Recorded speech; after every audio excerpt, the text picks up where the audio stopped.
जय श्री राम। परम श्रद्धेय स्वामी जी के चरणों में कोटि कोटि नमन। परम श्रद्धेय श्री गोसाई जी के चरणों में कोटि कोटि नमन। अनंत कोटि ब्रह्मांड नायक परात्पर सर्वेश्वर प्रभु श्री रामचंद्र जी के चरणों में कोटि कोटि नमन। सभी प्रेमी भक्तों को मेरा बहुत बहुत प्यार, बहुत बहुत आशीर्वाद। श्री राम जय जय राम, श्री राम जय जय राम। मंगल मूर्ति मारुति नंदन, सकल मंगल मूल निकंदन। पवन तनय संतन हितकारी, हृदय विराजत अवध बिहारी। मातु पिता गुरु गणपति नारद, शिवा समेत शंभु सुख सारद। चरण बंदी बिनमौ सब काहू, देहु राम पद नेह निबाहु। बंधु राम लखन बय देही, जे तुलसी के परम सनेही। जे तुलसी के परम सनेही। श्री राम जय जय राम, श्री राम जय जय राम। सज्जनों, श्री गोसाई जी अपनी कवितावली में लिखते हैं कि सिय राम स्वरूप अगाध अनूप, ओ बिलोचन मीनन को जलु है। सुरति राम कथा मुख राम को नाम, हे पुनि राम ही को थलु है। ओ गति राम ही सो, मति राम ही सो, और रति राम सो राम ही को बलु है। सब की न कहो तुलसी के मते, इतनो जग जीवन को फलु है। इतनो जग जीवन को फलु है। तो श्री गोसाई जी का कहना है कि गति मति रति सब राम में है। मैं सबकी बात नहीं करता, सबकी न कहूँ तुलसी के मते। श्री गोसाई जी के मत में इतनो जग जीवन को फल है। इतना ही फल है कि मनुष्य जीवन मिला तो सत्संग मिला, सत्संग से ज्ञान मिला। तो अब क्या है कि गति राम ही सो, मति राम ही सो, रति राम सो राम ही को बल हो। क्यों? कारण क्या है कि नहीं कली करम न भगति विवेकु। ठीक से कोई कर्म हो नहीं सकेगा। नहीं कली करम न भगति विवेकु, राम नाम अवलंबन एकु। एक ही आधार है सज्जनों कि राम नाम अवलंबन एकु, नहीं कली कर्म न भगति विवेकु।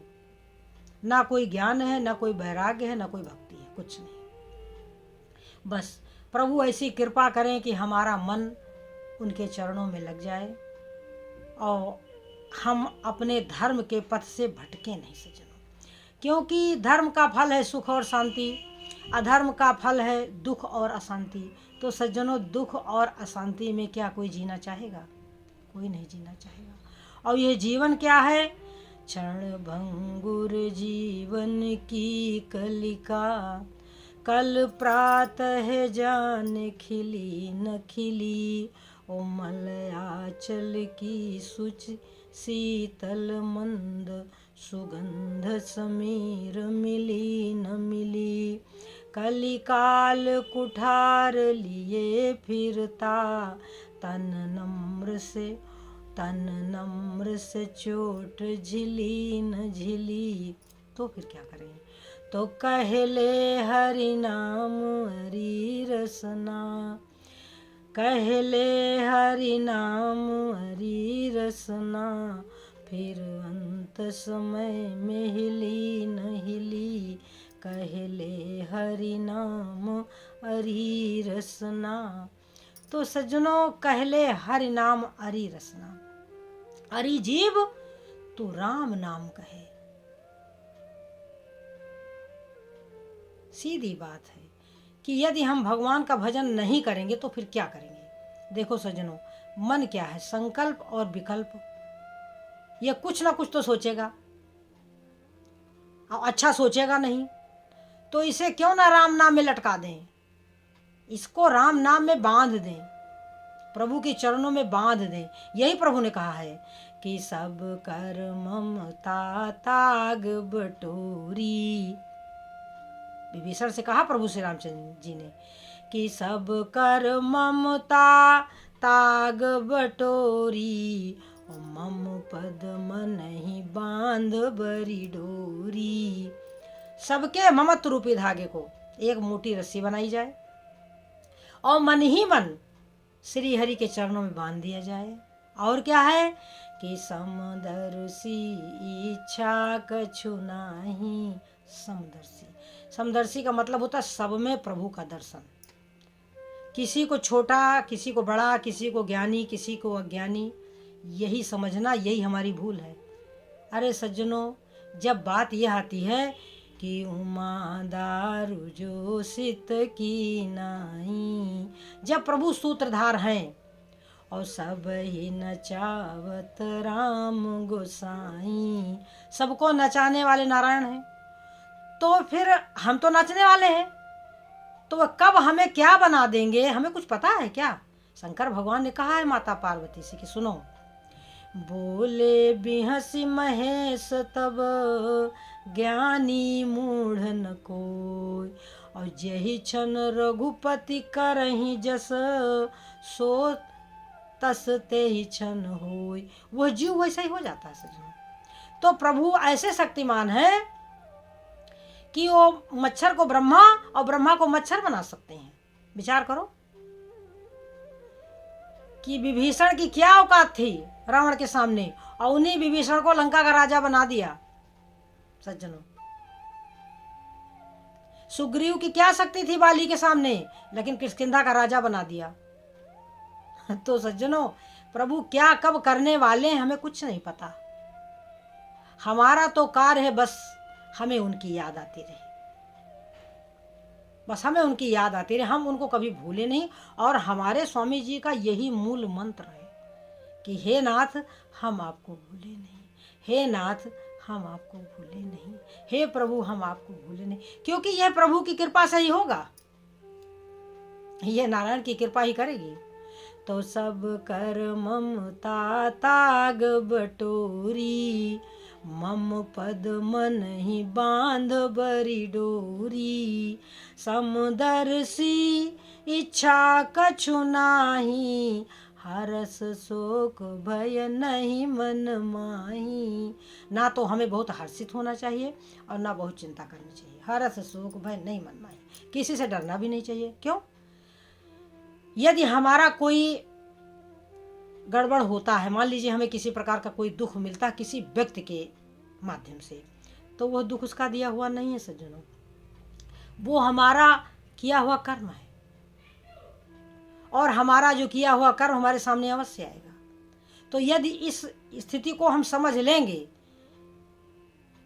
कि हमारा जो कर्म है वही फलीभूत हुआ है, अच्छा हो या बुरा हो, तो यदि अच्छा मिले तब तो प्रभु को धन्यवाद देना चाहिए कि हे प्रभु सब आपकी कृपा है, और यदि बुरा हो तो हे प्रभु हमसे गलती ही हुई होगी, अन्यथा आप हमें क्यों दुख देंगे, नारायण आप हमें क्यों दुख देने लगे। तो सज्जनों, ये जो भाव बन जाएगा तो सामने वाला जो हमारे साथ गलत व्यवहार कर रहा है उसके प्रति हमारे मन में घृणा नहीं होगी। ये विशेष बात है। तो सज्जनों, इसी बात को समझें कि मिली नर देह ये प्यारे, बनाओ काज कुछ अपना, काज अपना करो भाई, पराए काज क्यों फंसना, चलो निज देश को भाई, पराये देश क्यों बसना। अब पराया देश क्या है सज्जनों? ये जो हम पर का चिंतन करते हैं, यही पराया देश है। और जब हम स्व के चिंतन में आ जाते हैं, आध्यात्मिक जगत में आ जाते हैं, तो हम अपने बारे में सोचते हैं। दूसरे के बारे में सोचना पराया कार्य करना है, अपने बारे में सोचना, अपने जीवन को बनाना अपना कार्य। तो मानव जीवन मिला है, अब हम चाहते तो हैं कि हम भाई मनुष्य बने और खूब सुख भोगें, अभी इस जीवन में भी हम खूब सुख भोगें और शरीर छोड़ने के बाद भी हम सुख भोगें। तो सज्जनों, ये तो तभी होगा जब हमारे द्वारा धर्म होगा, ये तो तभी होगा। और धर्म तो तभी होगा जब भगवान का भजन होगा। बिना भगवान के भजन के धर्म होने वाला नहीं सज्जनों। एक तरफ से हम सुधारेंगे, दूसरी तरफ से बिगड़ जाएगा। एक तरफ से हम अच्छा कार्य करेंगे, कई लोगों को कहते हुए सुना हुआ है कि हम इनके साथ अच्छा व्यवहार करते हैं लेकिन ये हमारे साथ अच्छा व्यवहार नहीं करते। कारण क्योंकि तुम जिसके साथ अच्छा व्यवहार कर रहे हो उसके भीतर माया बैठी हुई है और वो माया तुम्हें अच्छा कार्य करने नहीं देगी। तमोगुणी माया का कार्य है आपको गलत कार्य में नियुक्त करना। कहा तो प्रभु ने कि एक दुष्ट अतिशय दुख रूपा और जेहि बस जीव पराभव कूपा। तो सज्जनों, बड़ी दुष्ट है। अच्छा कार्य करोगे तो अच्छा कार्य का जो फल है वो भी अच्छा होगा। तो माया क्यों तुम्हें अच्छा कार्य करने देगी? वो जो घट घट में बैठी हुई है वो आपसे लड़ाई झगड़ा मार पीट गाली गलौज सब उल्टे सीधे कार्य करा लेंगे। क्यों? व्यापी रहो ब्रह्मांड महु माया कटक प्रचंड। ये माया का प्रचंड सेना संसार में भ्रमण कर रही है। और सेनापति कामादि भट द्वेष कपट पाखंड। ये छल द्वेष कपट पाखंड झूठ सब कुछ ये सब माया के सेनापति हैं। सेनापति कामादि भट दंभ कपट पाखंड। तो सज्जनों, बच सकोगे? नहीं बच सकोगे। और रह गई बात अब यह है कि जैसे हम लोग सतुगुणी माया में आ चुके हैं तो यह भी परेशान हमको, माया तो नहीं परेशान करेगी हमको, लेकिन यहां भी हमको घमंड हो जाएगा। जब सद्गुण जीव में आता है तो फिर अहंकार होने का भय रहता है। तो उसी अहंकार से बचना है क्योंकि वही अहंकार भगवान का भोजन है। तो हमें भगवान के चरणों में लगना चाहिए कि हमारे में कुछ भी, देखिए धन होना अच्छा है लेकिन धन का अभिमान बुरा है। सुंदर होना बहुत अच्छा है परंतु सुंदरता का घमंड गलत चीज है। ज्ञानी होना अच्छा है परंतु ज्ञान का घमंड। तो कहने का तात्पर्य कि चाहे सौंदर्य हो, चाहे ज्ञान हो, चाहे हमारा समाज में बड़ा मान सम्मान कुछ भी हो, संसार की कोई चीज हमारे पास हो तो हमें उसका गर्व नहीं करना चाहिए। और गर्व होगा जरूर, गर्व होगा जरूर, ये निश्चित बात है, निश्चित बात है। यदि हमारे हृदय में भक्ति ना हुई, यदि भगवान हमको सामने से ना दिखे, यदि प्रभु की व्यापक सत्ता का हमें दर्शन ना हुआ तो निश्चित बात है सज्जनों हमें घमंड होगा। और फिर तो क्या हो, फिर तो गिरना ही गिरना है सज्जनों। ये भाई बड़ा कठिन मार्ग है। साधु कहावन कठिन है लंबा पेड़ खजूर। और चढ़े तो चाखे प्रेम फल और गिरे तो चकनाचूर। सज्जनों, तो ये प्रेम नगरी है। मैंने कई बार ये भजन सुनाया हुआ है कि जो भोग सुखों के त्यागी हैं प्रभुता से पूर्ण विरागी हैं। वो पथिक पहुँच पाता जिसको यह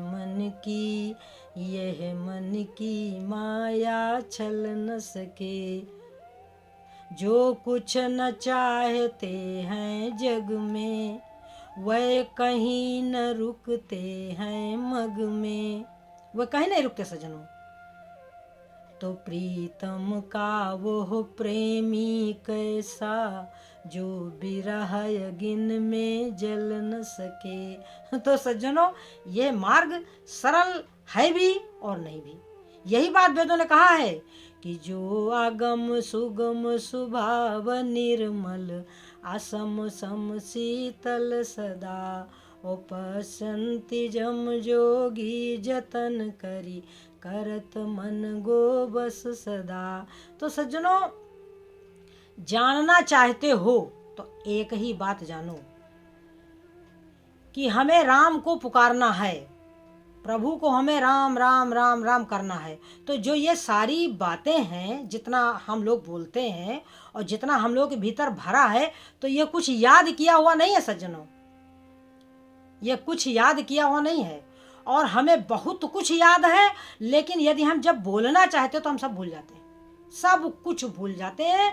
यहाँ तक कि मैंने कई बार भजन रटा, कई बार मैंने भजन मतलब सोचा कि हम आज ये भजन बोलेंगे, कथा में प्रवचन में हम ये भजन बोलेंगे, और डायरी सामने रखी और उसमें निशान लगाया बाकायदे, परंतु वो एक भी भजन मैं बोल नहीं पाई, एक भी भजन। क्यों?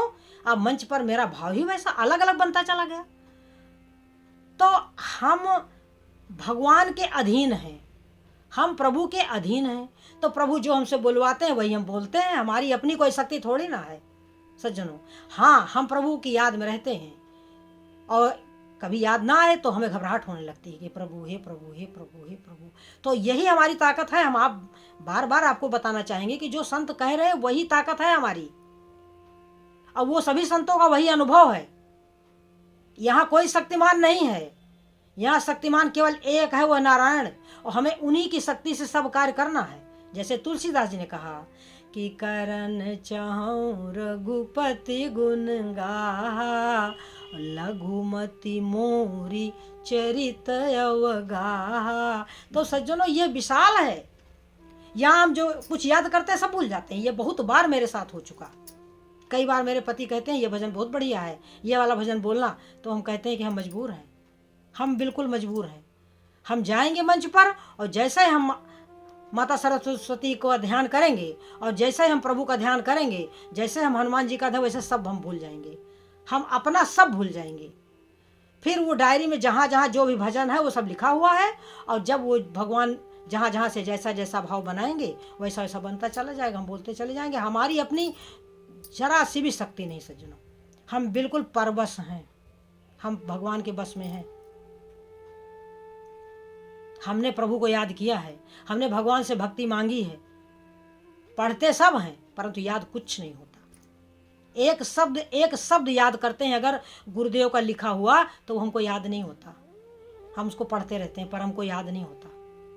पर अचानक से वो हमको हमारे हृदय में प्रकट हो जाएगा, अचानक से अपने आप प्रकट होगा। परंतु यदि हम याद करें तो मुझे तो इसलिए पढ़ो लिखो, सब कुछ पढ़ो लिखो, गीता रामायण भागवत जो भी पढ़ना चाहते हो पढ़ो, गुरबाणी पढ़ो, सब कुछ पढ़ो, तो अनेकों भक्ति के दोहे पढ़ो, अनेकों चौपाइयाँ पढ़ो, अनेकों छंद पढ़ो, पढ़ो सब।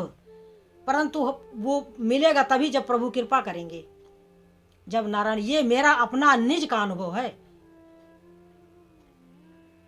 कई बार मैंने भजन याद किया, मंच पे जाकर के मैं सब भूल गई, ये एकदम भूल गई। अब याद क्या रहा, जो प्रभु ने हमको दूसरे दूसरे भजन दिमाग में आ गए, दूसरे दूसरे चौपाइयाँ आ गई। जो चौपाई ले करके बैठते हैं कि अब इस पर बोलेंगे, वो नहीं बोल पाते, वो सब गया। वो दूसरे दिन याद आ जाएगा, लेकिन जब याद करके बैठेंगे कि हाँ इस चौपाई से हम शुरू करेंगे, तो फिर वो भूल जाएंगे हम। तो सज्जनों, ये तो लीला है। तो प्रभु की लीला को जब हम हर पल देखते हैं, समझते हैं, अनुभव करते हैं, प्रसन्न भी हम बहुत होते हैं, बहुत प्रसन्न होते हैं। हम तो कहते हैं प्रभु क्या फर्क पड़ता है, अरे भाई मिश्री की डली है, कहीं से भी खाओ, मीठी तो है। कोई भी चौपाई बोलो, कोई भी छंद बोलवाओ तुम, कोई भी दुआ बोलवाओ तुम कुछ भी बोलवाओ तुम, बस हमको शक्ति दो, बस हम तुम्हारा गुणगान करें, और हमारी अपनी शक्ति कुछ न रहे हमारे पास। हमें केवल और केवल प्रभु की शक्ति चाहिए। यही तो हम अनुभव करना चाहते हैं, इसी में तो मस्त रहते हैं, इसी में तो मगन रहते हैं। यही तो हमारी प्रसन्नता का कारण है कि हम जो करना चाहते हैं वो हम ना करें, जो हमारे प्रभु हमसे कराएं वो हम करें, जो हमारे नारायण हमको, क्योंकि उंगली पकड़ करके वही लेके चलने वाले सज्जनों। इस संसार रूपी भूल भुलैया में यदि कोई है हमारा, तो वो हमारे नाथ हैं, हमारे नारायण हैं, हमारे प्रभु श्री रामचंद्र जी हैं। अयोध्या के राजा दशरथ के पुत्र रामचंद्र जी हमारे इष्ट देव हैं। इष्ट देव मम बालक रामा, जैसे हमारे कागभूषण जी कहते हैं। कि जिनमें करोड़ों कामदेव की शोभा है। वह इष्ट देव है किसके? कागभूषुंडी जी के, और वही हम सब के इष्ट देव हैं। तो इसलिए सज्जनों, अब इन्हीं शब्दों के साथ हम अपनी वाणी को विराम देंगे, इस आशा के साथ कि हमारे साथ एक बहुत ही मजबूत सत्ता है, और वो है राम नाम और राम की कृपा। दो चीजें हैं, एक भगवान का नाम और एक उन नारायण की बहुत बड़ी कृपा। तो बस उसी कृपा का अनुभव हमको करना है कि वही हमारे हैं, उन्हीं को हमें पुकारना है, उन्हीं का गुणगान करना है और उन्हीं के चिंतन ध्यान में रहना है सज्जनों। जय श्री राम।